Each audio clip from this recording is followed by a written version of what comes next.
Actualidad Radio, la información nunca sonó tan bien. Ahora vamos a saludar a nuestro siguiente invitado, Antonio de la Cruz, es presidente de Interamerican Trends, especialista en economía y petróleo. El régimen de Maduro ha liberado a un ex militar estadounidense que lo tenía allí detenido, Joseph Sinclair. Por otro lado, dicen que parece que están pidiendo que se extienda la licencia de Chevron sería como un par de meses más, y Maduro también ha estado hablando. En fin, vamos a seguir con esta saga y Antonio nos las analiza bastante bien. ¿Cómo estás, Antonio? ¿Cómo te ha ido? Muy buenos días. Gracias por atendernos. Muchas gracias, Yoli. Un placer estar contigo y tu audiencia, un placer. ¿Cuál es la lectura que le das a estos titulares? Fíjate, la lectura que le doy es básicamente que Chevron logra nuevamente conseguir 60 días de extensión de licencia.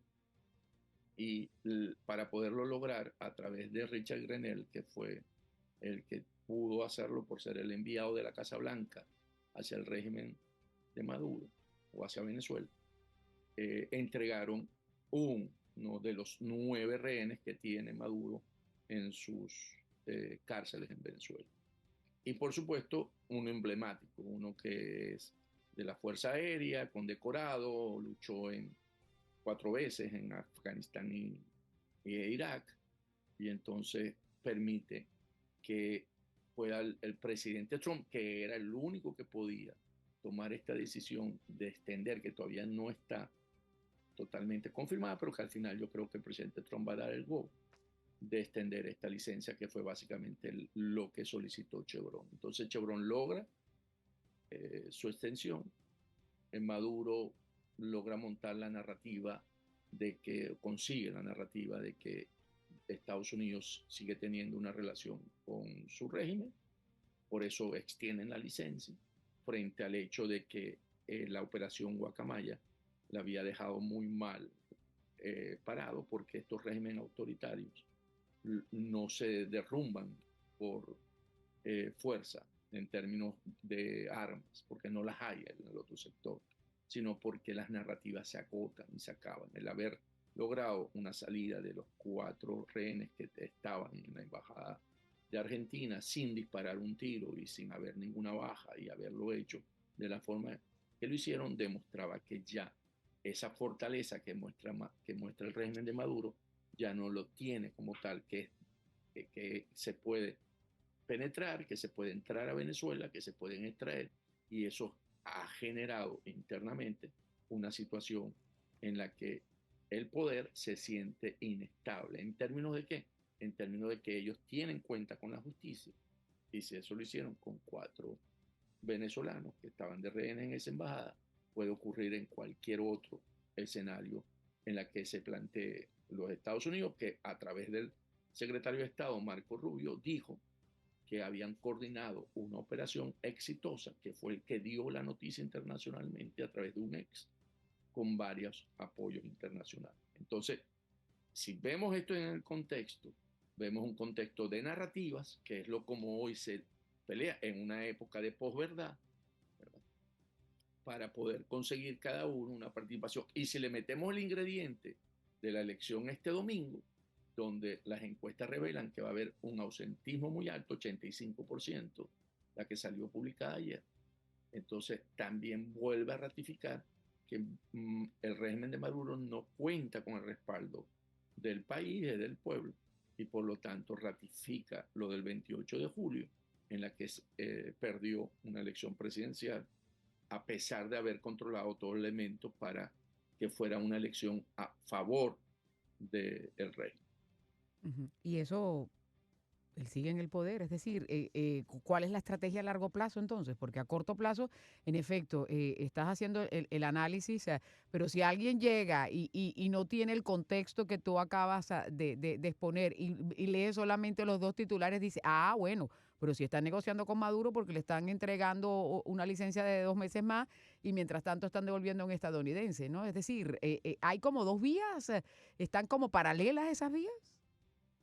Sí, recordemos que hay 2 grandes grupos dentro de la administración Trump. El grupo encabezado por el Departamento de Estado, el secretario Rubio, en la que reconoce que la solución en Venezuela es con la salida de Maduro. Y el grupo de los lobistas petroleros, en la que está Richard Grenell, en la que cree que American First, como lo llamó él ayer, dice que no, yo rescato a mis estadounidenses y además le agregan, cosa que no es cierta porque forma parte de la narrativa, de que evito que China se consolide en Venezuela, en su presencia, porque lo que básicamente argumenta esta tendencia del lobismo petrolero es que si sale Chevron, China se va a apoderar de Venezuela, se convierte en colonia de China. Entonces, bueno, para poder no dejar que China haga eso, Chevron tiene que seguir ahí, como el emblema de los estadounidenses clavado en la tierra venezolana. Entonces,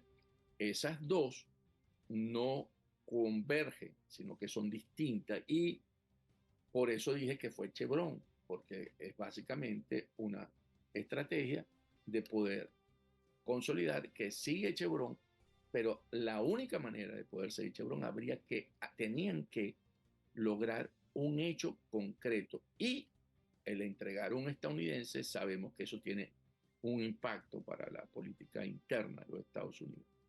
Es más, entiendo que después de esta situación de ayer, dentro del Departamento de Estado, Mauricio Claver Carone, porque al final quien le da el visto bueno, si bien es el presidente Trump, pero el que en términos ejecutivos, quien lo da es el Departamento de Estado. Mauricio Claver Carone es el enviado especial para las Américas por parte del Departamento de Estado. Está manejando internamente de que la licencia que se vence el martes que viene no logre alcanzar la aprobación por parte Pero del Mauricio Departamento. va de salida también, ¿no? Esa es otra realidad que hay que definir. Pero no importa, pero está en funciones, sí es cierto. Entonces, eso es lo que se maneja, de que como está en salida y que él tiene intereses de su fondo, ¿verdad? Que él tiene un fondo, un hedge fund, le interesa negocios con China, siempre ahorita todo se relaciona con China porque sabemos que es el enemigo estratégico de los Estados Unidos. Recordemos que entonces, pero Mauricio no es Mauricio, Mauricio es eh, Marco Rubio. Pero por eso, es la administración que al final tiene que seguir la directriz que marca el presidente. Entonces, la pregunta que hay es cuál es la directriz que tiene el presidente hacia Venezuela. Porque por otro lado, aunque no están relacionados directamente, pero sí tienen que ver con el país, ellos está la situación del TPS, luego del fallo de la Corte, que va a seguir hasta el final y lo más probable es que siga, ¿no? Y dependiendo lo que decidan las Cortes, ¿no? Si podemos todo eso en contexto.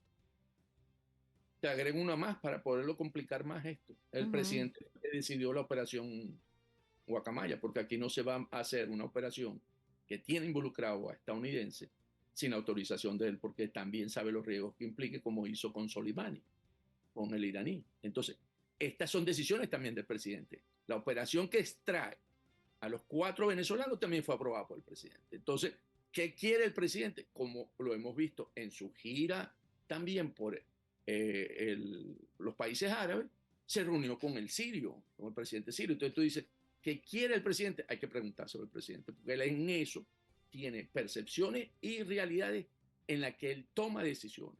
Entonces, el presidente en algunos actos actúa a favor de una salida de Maduro, en otros actos actúa bajo una solución de dejar a Chevron en Venezuela. 60 días, que no significa nada, pues 60 días vuelve a plantearse esta misma situación y que vas a volver a negociar otros rehenes para seguir ganando tiempo para estar en Venezuela, donde no están las empresas de servicios internacionales, no está ya ni Halliburton, ni Baker Hughes, porque a ellos sí le caducó la licencia el 9 de mayo.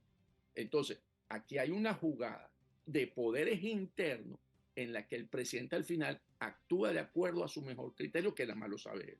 Ahora, Entonces, pero le pregunto al experto en petróleo, o sea, ¿cuál es el afán, si teniendo en cuenta que todas las otras compañías están saliendo de Chevron, de permanecer en Venezuela entonces? no lo entiendo, te digo, pareciera que al final es un orgullo de empresa, de una empresa mundial. Pero las empresas no se manejan por orgullo, sino por ganancias, ¿no? Pero si tú sacas bajo producción, ¿verdad? Porque sabía, esto estaba todo dirigido, la licencia iba a caducar el próximo martes si no ocurre lo de Chevron. Aquí hay un juego de narrativa para Venezuela, para Maduro era imprescindible que la señal de Chevron no saliera, no entrara en este momento en la ecuación después de Guacamaya, de la operación Guacamaya y de lo que va a ocurrir el domingo en Venezuela con una alta abstención en la elección que tiene. Entonces, y si el martes salía Chevron como licencia, que no se renovaba, esto tenía un impacto contundente en el sector militar, que es donde está dirigidos los mensajes de Maduro. Maduro, su narrativa, no es la del venezolano, no es la nuestra, la tuya y la mía, no es la del sector militar, que es la que lo sostiene.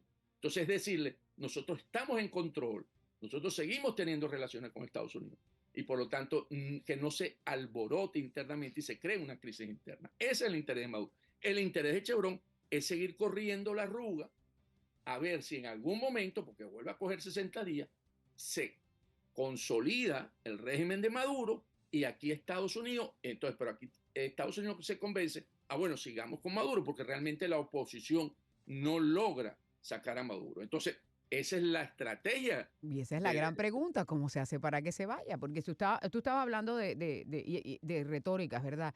Aquí tenemos un ejemplo que lleva más de 60 años con eso, ¿no? Que van y van mostrando una cosa, y ahí se mantienen en el poder, tienen una capacidad de sostenimiento que a veces uno se abruma, pero es la realidad.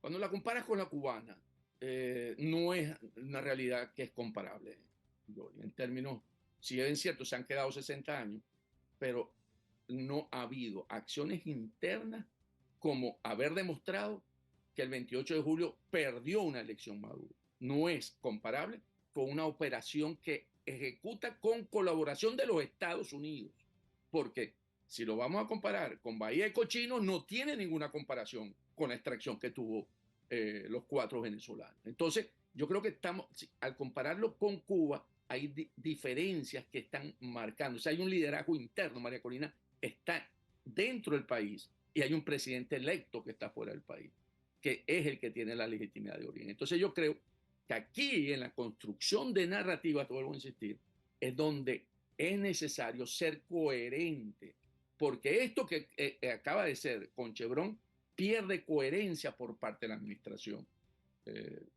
actual. ¿Por qué? Porque tiene una posición en la que extrae los 4, porque fue aprobada por el presidente Trump, y tiene una acción en la que le da go a Grenell, tiene el go, regresa con el estadounidense y le dan 60 días a Chevron. Entonces, ¿hasta dónde va a durar esto? Depende de cómo el presidente Trump va a seguir conduciendo esa política hacia Venezuela y cómo el grupo que cree que Maduro tiene que salir de la presidencia para buscar una solución en Venezuela pueda lograrlo. Porque aquí te voy a agregar otro elemento.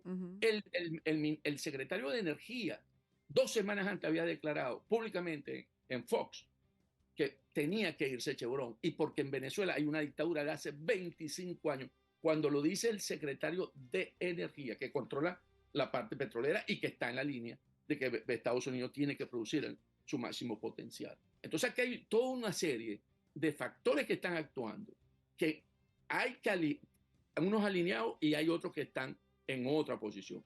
Aquí tendremos que darle más tiempo a ver hacia dónde se desarrolla esto que está sucediendo. Otro capítulo más de la serie, ¿no? De la saga, pero no se sabe si va a entrar otro participante allí que no sabemos quién puede hacer. China. ¿Y qué es lo que puede hacer China?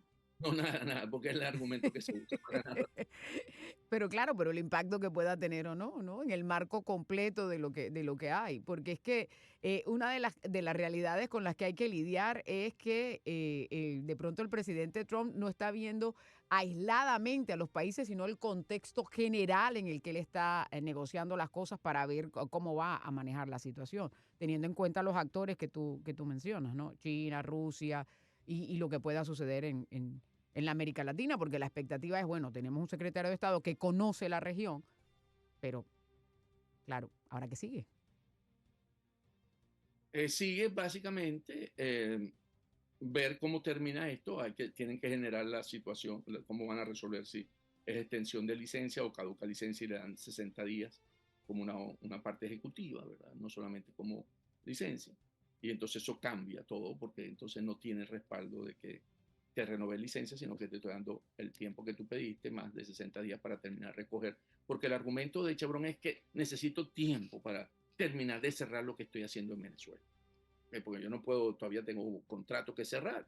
Entonces, bueno, está bien, tienes tus 60 días, 2 meses más. En 2 meses más se vuelve volvemos a esta condición otra vez. Entonces, toca eso, toca ver cómo se sigue. Viene un acto, que podemos decirlo ya, porque yo creo que ya se conoce. El secretario Rubio va a presentar a los 5 rehenes de la Embajada de Argentina aquí en Washington, que va a tener un impacto comunicacional. Entonces, por eso te digo, es muy difícil, porque entonces el secretario Rubio, ¿verdad?, que es política de relaciones exteriores, respalda, va a mostrar, porque además fue él quien anunció que había sucedido esto, ¿verdad?, en su cuenta ex. Entonces va a presentar a los 5 rehenes. Entonces, es una cosa que está sucediendo, está en pleno desarrollo. Muy bien, pues vamos a ver qué sigue en el próximo capítulo, ¿no? Muchas gracias, Antonio, por estar aquí con nosotros. Un gran placer. Igual. Sí. Antonio de la Cruz, experto y analista en economía y petróleo de Interamerican Trends, con nosotros a esta hora.